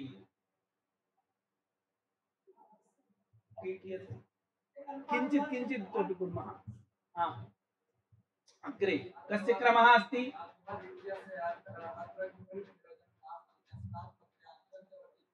उचितमेव न तथा एवं न कः अभिप्रायः अस्ति इदानीं प्रत्ययान्तं च वर्जयित्वा इति सिद्धान्तकौमुद्यां लिखितमस्ति अयम् अंशः कथं लब्धः तर्हि उच्यते उत्तरसूत्रे तद्धितान्तस्य संज्ञाविधानं व्यर्थं स्यात् यदि अत्र प्रत्ययान्त पर्युदासः न स्यात् इदम् अवगतम् अतः उत्तरसूत्रे तद्धितान्तस्य संज्ञाविधानं व्यर्थं स्यात् इति प्रमाणं तद्धितग्रहणं प्रमाणं जातम् इदानीं तत्र प्रश्नः उत्तरसूत्रे तद्धितान्तस्य संज्ञा विधीयते तत्र किं प्रमाणं भवद्भिः उच्यते तद्धितान्तस्य संज्ञा विधानार्थं तद्धितग्रहणमस्ति तद् व्यर्थं स्यात् अतः तत् अत्र प्रत्ययान्त भिन्नं प्रत्ययान्त पर्युदासे प्रमाणं भवति तद्धित किन्तु तद्धितान्तस्य संज्ञा विधीयते उत्तरसूत्रे इत्यस्य किं प्रमाणम् इति अर्थवदित्यनुवृत्ति सामर्थ्यात् इति उक्तम् इदं प्रमाणम् अर्थवदित्यनुवृत्ति सामर्थ्यं नाम अर्थवदित्यनुवृत्तेः वैयर्थ्यम् उपपादनीयम् वैयर्थ्यम् उपपादनीयं तदा खलु सामर्थ्यं वक्तुं शक्यते तर्हि तत्र पूर्वपक्षी किं शङ्कते अर्थवदित्यनुवृत्तेः अस्तु वैयर्थ्यम् हा तद् उच्यते पूर्वसूत्रे एव अर्थवदिति पदस्य चरितार्थता अस्तु अनर्थकवर्णानां प्रातिपदिकसंज्ञा व्यावृत्त्यर्थं पूर्वसूत्रे अर्थवदिति पदं चरितार्थं कृतप्रयोजनम् अस्ति तर्हि अस्मिन् सूत्रे अनुवृत्तिः व्यर्था भवतु अर्थवत् सामर्थ्यवर्णनम् अस्माभिः कदा क्रियते यदा सर्वथा तस्य वैयर्थ्यं भवति तदा खलु तर्हि सामर्थ्यवर्णनं क्रियते तर्हि एवञ्च पूर्वसूत्रे अर्थवत्पदम् आवश्यकं खलु अत्र भवतु व्यर्थम् अत्र मास्तु तर्हि तत् सामर्थ्यात् तद्धितान्तस्य संज्ञाविधानं वक्तुं शक्यते वा न शक्यते तर्हि तद्धितग्रहणं प्रमाणं न भवति तर्हि उच्यते तथा न पूर्वसूत्रे चरितार्थता नास्ति यतोहि पूर्वसूत्रे अर्थवत्पदाभावेपि अर्थवदित्यस्य लाभः भवितुमर्हति तर्हि पूर्वसूत्रे अर्थवद्ग्रहणस्य किमपि प्रयोजनं नास्ति तर्हि किमर्थमस्ति अर्थवत् उत्तरार्थमस्ति यदि उत्तरसूत्रेपि तस्य अनुवृत्तिः व्यर्था भवति उत्तरसूत्रेपि तत्र अन्वयः न भवति अर्थवत्पदार्थस्य चेत् तर्हि सर्वथा वैयर्थ्यं भवति सर्वथा तस्य वैयर्थ्यं भवति अतः अर्थवत्पदानुवृत्ति सामर्थ्यात् उत्तरसूत्रे तद्धितान्तस्यैव संज्ञा विधातव्या तद्धितान्तस्यैव संज्ञा विधातव्या अवगतम् एवञ्च तद्धितान्तस्य यदा संज्ञा विधानम् उत्तरसूत्रेण क्रियते इदानीं यदि पूर्वसूत्रे प्रत्ययान्तपर्युदासः न स्वीक्रियेत तदा तद्धितान्तस्य संज्ञा विधानं व्यर्थं तद्धितग्रहणं व्यर्थं स्यात् खलु अतः इदमेव तद्धितग्रहणं पूर्वसूत्रे प्रत्ययान्तपर्युदासे भवति प्रमाणम् अवगतम् अन्यस्य कस्यचित् वदतु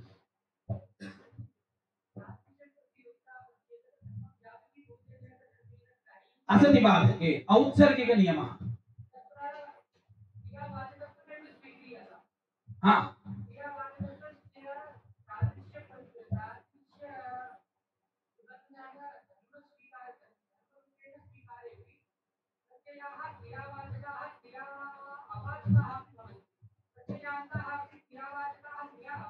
प्रत्ययाः क्रियावाचकाः वा केचन तर्हि प्रतियोगितावच्छेद व्यापकीभूतः न जातः स धर्मः प्रत्यय सादृश्य प्रतियोगितावच्छेदकं प्रत्ययत्वम् अधातुरित्यत्र भवति क्रियावाचकत्वं व्यापकीभूतः धर्मः भवति किन्तु इदानीम् अस्माभिः अर्थवदिति पदस्य प्रकृतसूत्रे यथा आवश्यकता न स्यात् तथा तादृशः कश्चन यदि धर्मः लभ्यते प्रतियोगितावच्छेदक व्यापकीभूतः धर्मः तत्र यदि किमपि बाधकं नास्ति चेत् स एव धर्मः स्वीक्रियते अर्थवत्वेन सादृश्यं स्वीकर्तुं शक्यते किञ्च अर्थवत्वेन यत् सादृश्यम् अस्ति तत् अधातुः अप्रत्ययः इत्येतद् उभय साधारणं भवति साधारणमपि भवति अतः तेनैव रूपेण सादृश्यम् अस्माभिः धर्तुं शक्यते तथा च पूर्वसूत्रे अर्थवदिति पदं नावश्यकं तस्य प्रयोजनं नास्ति अतः पूर्वसूत्रे अर्थवदिति पदस्य चरितार्थता नास्ति उत्तरसूत्रे अनुवर्तते उत्तरसूत्रे अनुवृत्त्यर्थमेव अस्ति तत् पूर्वसूत्रे किमपि नास्ति तत्र उत्तरसूत्रे अनुवृत्ति सामर्थ्यात् तद्धितान्तस्य संज्ञा वक्तव्या तथा च प्रत्ययान्तपर्युदासः उचितः अर्थवद्ग्रहणं न इदानीम् अर्थवत् एवम् उत्तरसूत्रेपि यदि व्यर्थं स्यात् तर्हि सर्वथा वैयर्थ्यम् अर्थवद्ग्रहणम् अनुवर्तते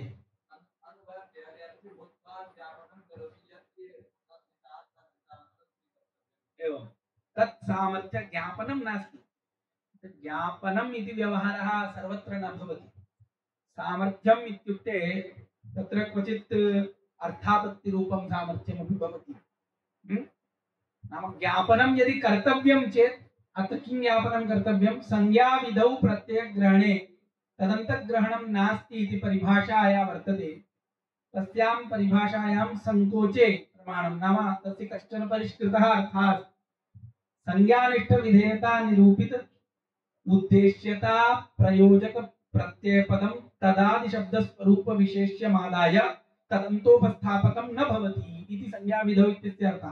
तत्र प्रत्ययनिष्ठ उद्देश्यतायां साक्षात्त्वं निवेश्यते।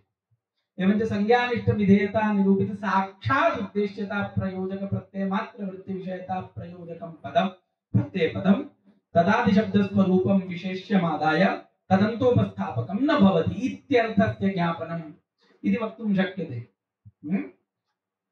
अन्यस्य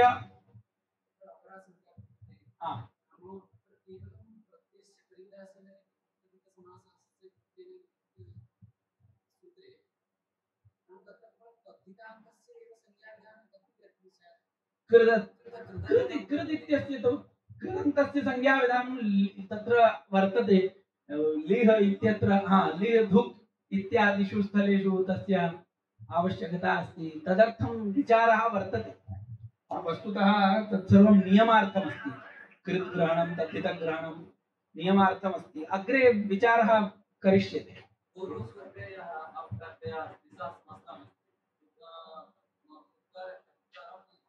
उत्तरसूत्रे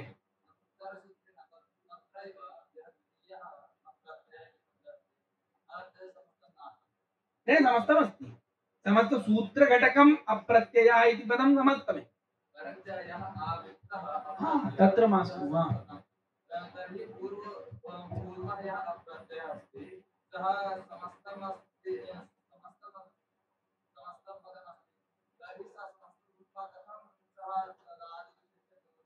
न तन्न बोधयति, न बोधयति। समस्तं यदस्ति तन्न बोधयति। अत एव तत्र किमस्ति, प्रत्ययस्य विशेष्यरूपेण उपस्थितिः अपेक्षिता, स्वातन्त्र्येण उपस्थितिः अपेक्षिता। प्रत्ययबोधकपदेन नाम प्रत्ययस्य उपस्थितिः इदानीं सूत्रे तरप् इति अस्ति। तरप् तमपौ घ इति सूत्रमस्ति। इदानीं तस्मिन् सूत्रे तरप् इति प्रत्ययपदेन प्रत्ययबोधकं पदं तेन तरप् इत्यस्य उपस्थितिः भवति। तमपि स्वातन्त्र्येण उपस्थितिः भवति तत्र। एवञ्च यत्र स्वातन्त्र्येण उपस्थितिः अस्ति तत्रैव प्रत्ययग्रहणे तदन्ताः ग्राह्याः अथवा यस्मात् प्रत्ययग्रहणे यस्मात् सवेतस् तदादेस्तदन्तस्य च इत्यस्य अप्रत्यय इति समस्तमस्ति। तत्र एकार्थी भावशक्ति एकार्थी भावरूपशक्त्या विशिष्टार्थोपस्थापकं तद्भवति। तत्र विशिष्टे अर्थे प्रत्ययपदार्थः विशेषणीभूय भासते, उपसर्जनीभूय भासते। स्वातन्त्र्येण उपस्थितिः नास्ति। नास्ति। अप्रत्यय इति शब्दस्य प्रत्यय भिन्नम् न भवति। स्वातन्त्र्येण उपस्थापकं नास्ति।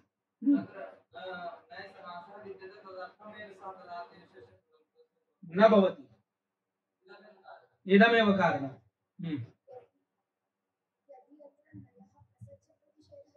प्रसज्यप्रतिषेधः स्वीक्रियते चेत् तत्र गौरवमस्ति। प्रसज्यप्रतिषेधे किं भवति, तत्र नयर्थस्य क्रियायाम् अन्वयः, किञ्च असमर्थसमासकल्पना, किञ्च वाक्यभेदः, किञ्च ऋषिवचने अप्रामाण्यकल्पना। एते दोषाः तत्र भवन्ति सोढव्याः। अतः यदि पर्युदासेन कार्यं निर्वहति चेत् तर्हि अस्माभिः प्रसज्यप्रतिषेधः नैव स्वीकर्तव्यः। यदि पर्युदासेन कार्यं न निर्वहति तर्हि एते दोषाः अपि अस्माभिः सह्यन्ते। अनचि इत्यत्र प्रसज्यप्रतिषेधः एव स्वीकृतः।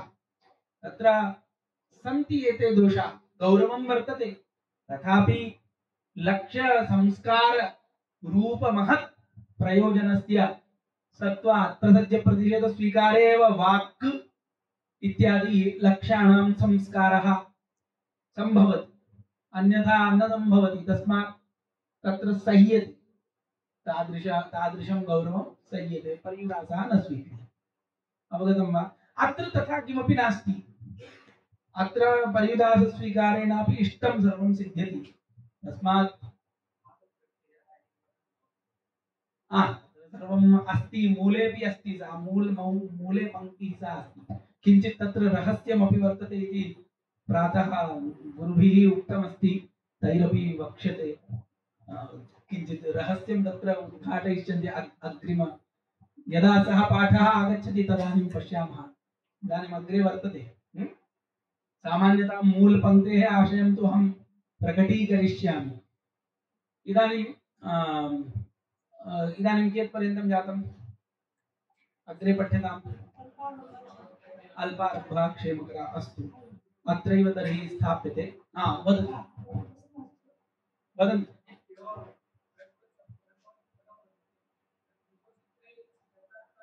नास्ति।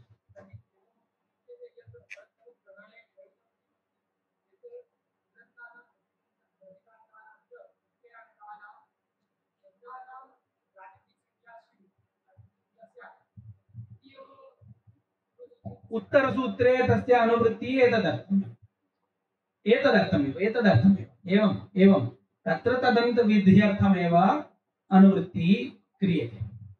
अनुवृत्तिः व्यर्था सति तत्र तदन्तविधिं ज्ञापयति, अन्यथा संज्ञाविधौ इति निषेधः स्यात्। वदतु भो।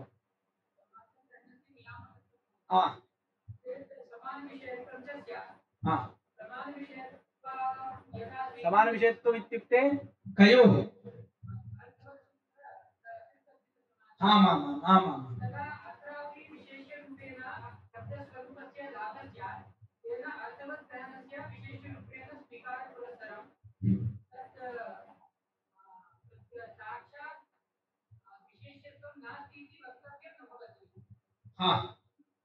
नाम उत्तरसूत्रे किमुच्यते? स्पष्टतया उच्यताम्।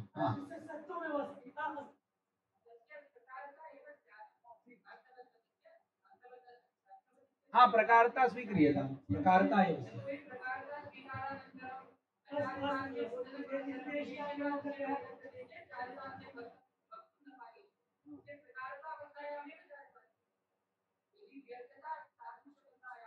अस्तु, धन्यवादः। वक्तुं दीयते। उच्यताम्।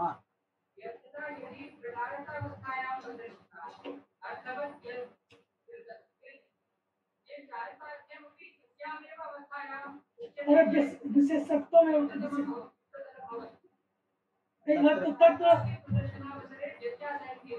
तत्र किम् अर्थवत् क्लेशः नास्ति। तत्र उद्देश्यता कुत्र अस्ति? विशेषता अर्थवती अस्ति। पूर्वसूत्रे शब्दस्वरूपे नाम तत्र अर्थवत् पदार्थे एव खलु। अर्थवत् शब्द तत्र अभेदः यदा भवति नास्ति खलु, अतः तत्र तथा नियमः नास्ति, तथा वैरूप्यं न भवति। धन्यवादः। साधु भवद्भिः तावत् अध्यापितं। बहवः विषयाः स्मृताः, मम बुद्धौ समायाताः। अतएव भवतां यः प्रश्नः आसीत्, तत्र शेखरकारः लिखति अधातु इत्यादि परिदासेन, इत्यादि पदेन अप्रत्ययः इति गृह्यते। धातुत्वस्य तथैव आचार्येण समाहितं यत् धातुत्वस्य व्याप्तिभूतः धर्मः क्रियावाचकत्वं भवितुमर्हति। अतएव आदिपदेन अप्रत्ययः इति गृह्यते। प्रत्ययस्य व्याप्तिभूतः धर्मः कः? अर्थवत्वम्। अतः अर्थवत्वेन साधिस्य गृह्यते। अतएव अधातु इत्यादि आदिपदं तत्र दत्तमस्ति। बुद्धम् अस्य तावत् मन्ये तात्पर्यम् आचार्यैः सम्यक् उत्तरं दत्तमेव।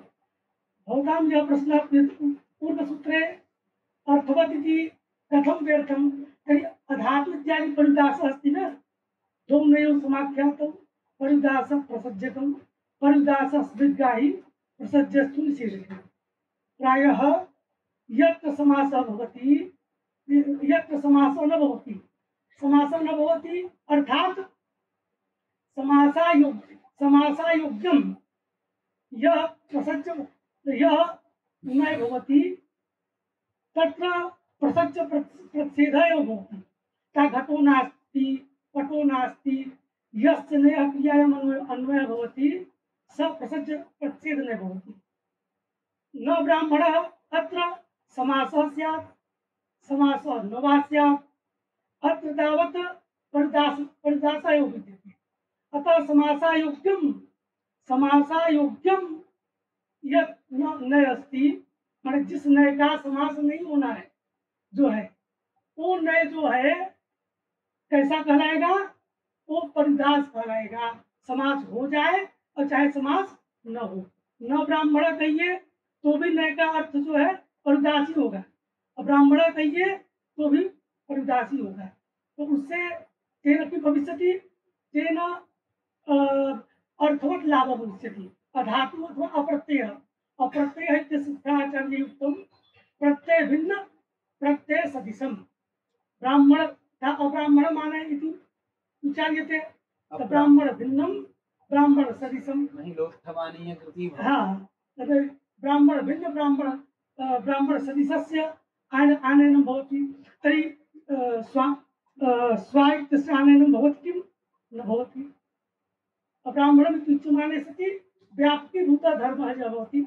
यत्र यत्र ब्राह्मणत्वं तत्र तत्र मानवत्वं मानवस्य एव आनयनं जायते तथैव परिभाषा अस्ति नैव युक्तमनसदिशाधिकरणे तथैव अर्थगति तर्हि पूर्वसूत्रे अर्थवत् ग्रहणं व्यर्थमस्ति पूर्वसूत्रे अर्थवत् ग्रहणस्य बहु किञ्चित् आवश्यकता नास्ति हाँ अनित्य ज्ञापनार्थं भवितुमर्हति अनित्य ज्ञापनस्य प्रयोजनं किमपि नास्ति नैव युक्तमनसदिशाधिकरणे तथैव अर्थगति इति परिभाषाया अनित्य ज्ञापनस्य आवश्यकता नास्ति किमपि प्रयोजनं नास्ति अस्मात् अर्थवत् पूर्वसूत्रे अर्थवत् इति व्यर्थमेव अतः अर्थवत् इत्यनुवृत्ति सामर्थ्यात् अत्र तदन्त विधि जायते अत्र प्रमाणं किमस्ति भाष्यं प्रमाणम् अस्माकं प्रमाणं किमस्ति पाणिनि कात्यायन पतंजलि तत्र अत्र पतंजलि प्रमाणमस्ति भगवान् पतंजलि ब्रूते कृप्तद्धितान्तं चैव अर्थवत् न केवलाकृतस्तद्धिता वा तेन अत्र तावत् तद्धित इत्यत्र तद्धितान्तरूपः अर्थः यो हि स्वीक्रियते तद् भाष्य वा तदुक्तमेव आचार्यैः अतः भवताम् अध्यापनमतीव सम्यक् आसीत् बहु तावत् ममापि तावत् उद्बुद्धः अतः परिसरस्य प्रतिनिधिं भूय अहं भवद्भ्यः धन्यवादं प्रयच्छामि इदानीं चायपानस्य अवसरः अस्ति भवन्तः सर्वे चायपानं उपस्थितिं स्वीकुर्वन्तु